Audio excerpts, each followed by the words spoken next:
Hey, good evening, ladies and gentlemen. First off, I would like to thank my opponent for accepting this debate, the call-out team for hosting this tournament, and the intelligent audience of the call-out community whose role it is to access the quality of the arguments presented regardless of preconceived ideologies. At issue tonight is whether or not a person has the absolute right to freedom of speech. For the purpose of this debate, I am defining absolute freedom of speech as the unfettered ability to say whatever one chooses with no ramifications from the government or other entities. It seems as if today the right to say how one feels is under attack. The extreme partisan nature of the political climate seems to be stifling honest free expression. In this way, the idea of absolute free speech seems to be a seductive one. However, it is my belief that such a proposition would result in a worse world than what we live in today. There are many restrictions that the government has placed upon freedom of speech. Some are justified, others less so. There are three instances in which I propose the government ought to curtail the speech of a person. These three instances are lying intentionally to infringe upon another's property rights, also known as fraud, lying in the context of a criminal justice proceeding, also known as perjury, and speech that is intended to incite violence against others. The challenge I lay to my opponent is to justify these three examples against any commonly accepted theory of ethics. Lastly, I would leave you with a quote from the famous author Oliver Wendell Holmes Sr., and that is, "Your right to swing your arm ends where my nose begins." Now I'm going to pass the mic to you. All right, I appreciate the time for a call to host this debate tournament. I want to go straight away and address the premise of the debate. The premise of the debate is on the principle of free speech. Free speech is being separate from the non-aggression principle or the principle of property rights. What free speech is defined as is the ability to express oneself in that narrow definition by alone. Without a doubt, any violation of a contract between two individuals has to be arbitrated on the outside party. So I'm going to reframe the debate in a definite, because I need to be able to define free speech in a way that we can move on. So I'm going to ask a simple question. Do we understand that speech itself, right, can't do any harm unless there's another party that's being accustomed to that speech? I'll pass the mic.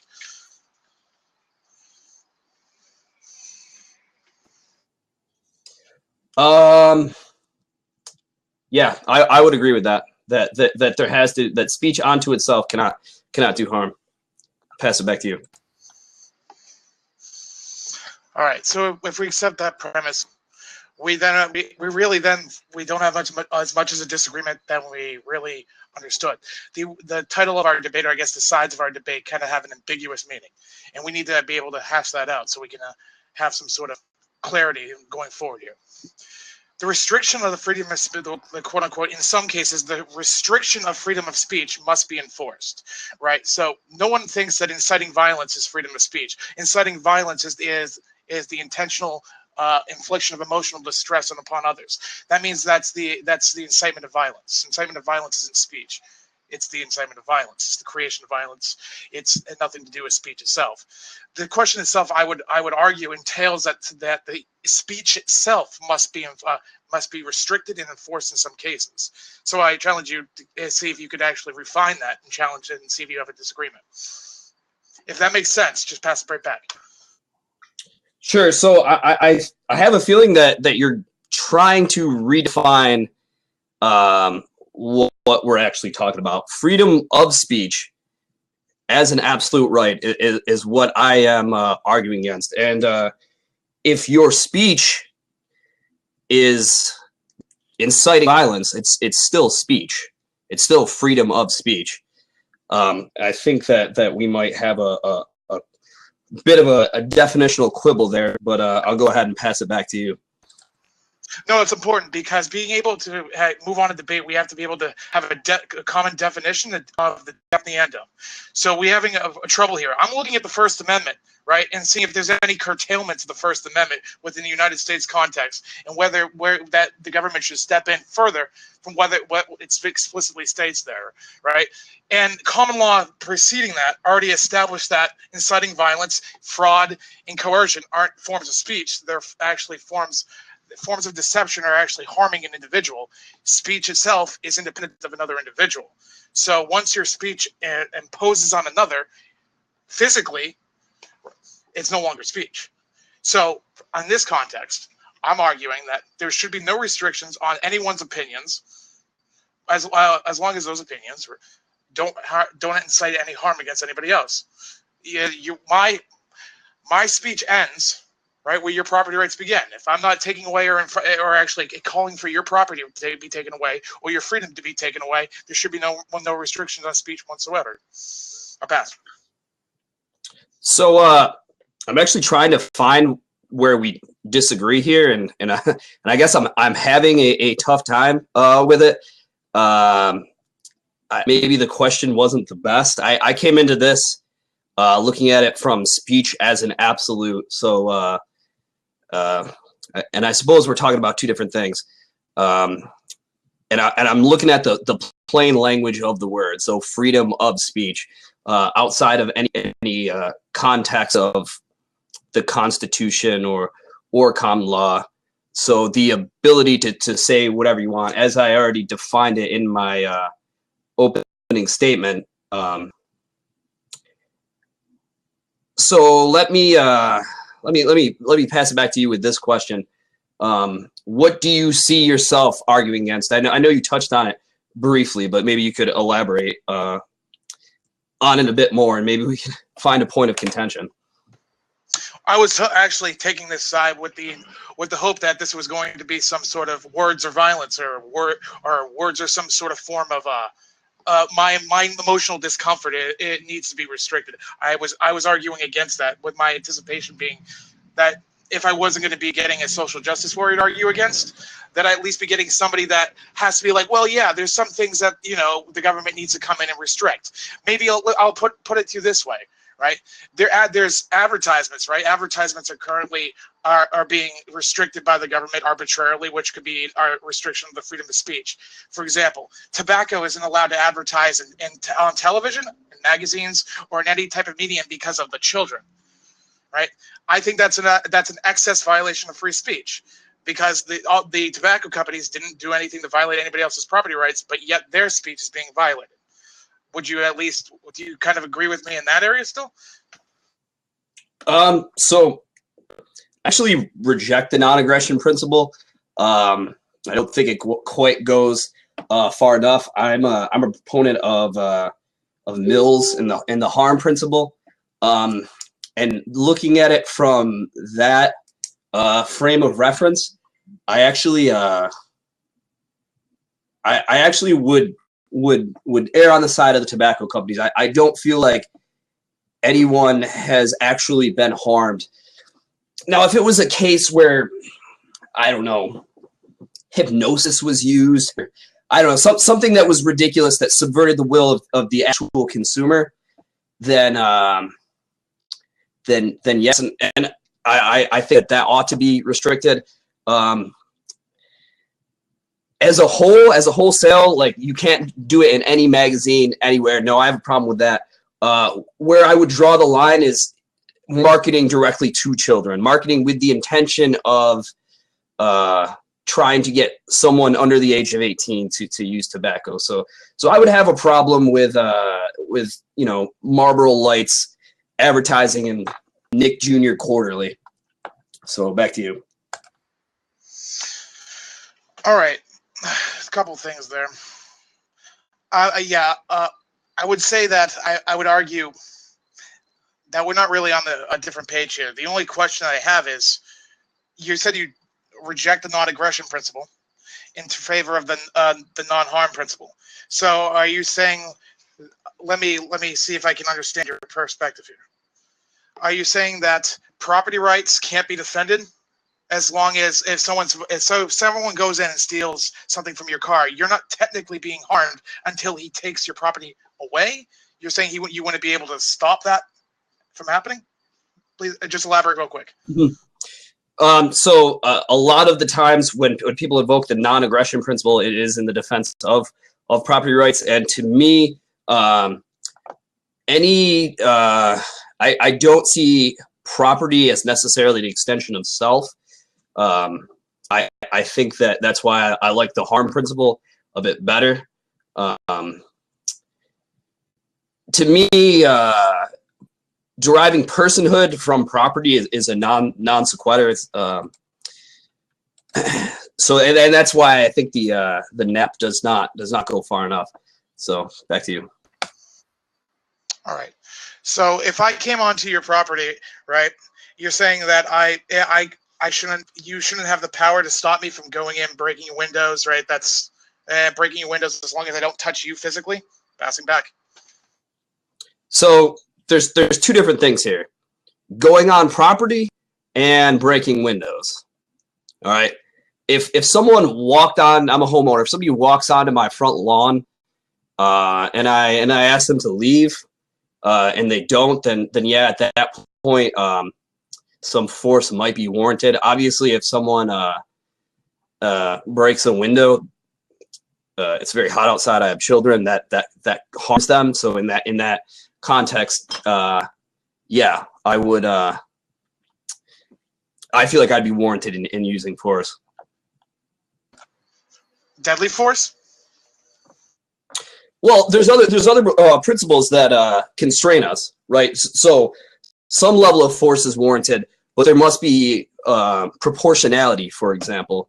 That would be the thing that would constrain me. So if they're not threatening me or my children or my family or anyone really with deadly force, then no, I would not be justified in preemptively escalating it to that point. Yeah, well, it sounds just like the non-aggression principle. Then just the point of contention that I have then is I'm just curious when free speech doesn't, it has to be curtailed at some point, right? And the non-aggression principle doesn't go far enough. That entails that there would be no law enforcement, and there would be nobody to enforce those restrictions on speech if there's no universal arbiter of disputes, right? I mean, I'm just a little bit confused. Unless you're the sole defender of your own property, right?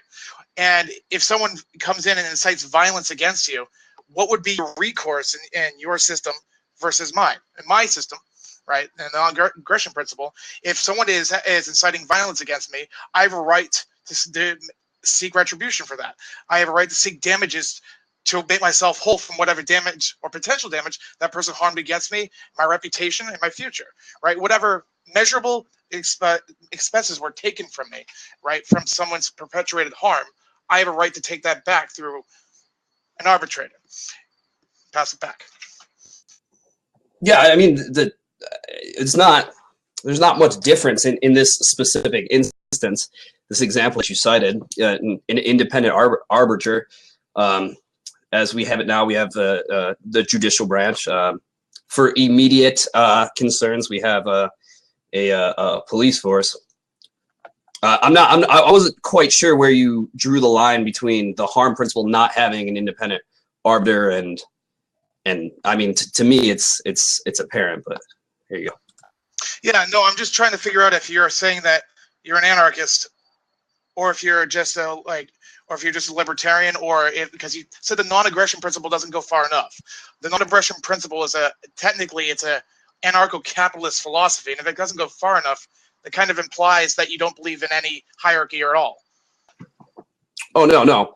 When I meant it doesn't go, I'm not in it. I'm at the opposite end of the spectrum. I'm a lib. I'll admit it. I would say it doesn't go far enough to protect liberty. Pass it back to you. Who is responsible for defending liberty? And in terms of if you have someone that did harm against you, right? Forget my example. In someone's speech, someone defames you. All right, is that going too far? To go back to the original subject, is defame. If someone defames you, goes on and tries to ruin your reputation as an honest debater, someone says no, he like misrepresents you, right? Do you have a right to go to let's just use the current system, a court system, and go, hey, this guy lied about me, and although I don't have measurable damages, it's still harmful, and he didn't retract. What should be the consequence for that? I mean, in my world, right, that there's an argument. If that person's statement was true, and if he could prove it in court, it would be okay. But if you could prove he lied, and he did it with the intention of harming you, and you prove it to be on a reasonable doubt in front of a jury, I think you have a right to recourse. That's my thoughts. So if there's no measurable damage, there has to be measurable damage. All right, you know, you can't just say, you know, this person lied about me, but there was no consequences. There has to be some consequences. But yeah, just speaking more broadly, what system or what arbiter there is, I would say that we have a pretty decent, if imperfect one, already established. So the current court system is fine. So you're defending the current system as it is today, correct? Yes or no? Just real quick. In the meta, yes. In individual circumstances, there are many rooms for improvement. But I think that there's at least a decent enough system in place for us as citizens to seek out those improvements. Okay. Lastly, we need to talk about deplatforming. Deplatforming through forceful protest to make sure to remove somebody through violent or disruptive protests, right? To just say, take college campus Milo Yiannopoulos, where they say they didn't break windows, but they enter the studio and they yell and actually deplatform somebody. Now, technically, that's just disturbing the peace and someone's private property rights, right? But in general, they are violating someone's freedom of speech for what they claim their own. I'm against that. I'm against anyone having a venue that's scheduled and allowed on a private place being taken away. I'm against any type of pronouns being forced. I'm against any types of forced use of language. When Jordan Peterson in Canada has tried to actually go into Congress and make his case, how forcing me to use explicit made-up pronouns, right, for their emotional comfort isn't freedom of speech. You're forcing me to make words, right? All these things are things where colleges, right, either deplatform or force platform. And I want you to close on that. Yeah, so how I see the pronoun debate, it reminds me a little bit about of you introducing yourself. Hey, my name is Robert, but I go by Bob. And this other person continues to call you Robert. Do I think that this hypothetical Robert caller ought to be jailed or fined? No. But I do think he's being disrespectful. I don't think he's necessarily harming another person, and therefore I don't think that the government has a role to step in and curtail that speech in that specific instance.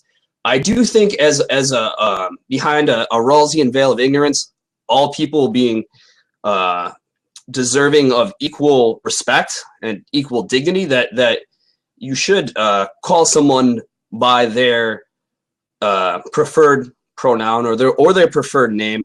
But as a role of government to step in and enforce that, no, that's a bit uncomfortable. You got 15 seconds. I'll pass it back to you. All right. My perspective on this is simple. People say, why don't you give people common decency and respect, as they're generally yelling, stereotypically they're yelling at you, why don't you respect me? It's like, well, generally because you're not showing me any reason to respect you, right? Respect isn't something that you just give arbitrarily to people when they make up a pronoun, and then you meet them and they want you to force you to use a pronoun that's unnatural to you because it's not in the English language. Or if it's in the English language, it was in the English language in some muddied former land that was in multiple translations in the Bible. some nonsense. And you know what? I'm not going to go through that effort for somebody that's treating me like crap. And if it's like, and it's not a freedom of speech issue. This is an issue of if you're going to try to punish me for not using your preferred speech, that's not freedom of speech.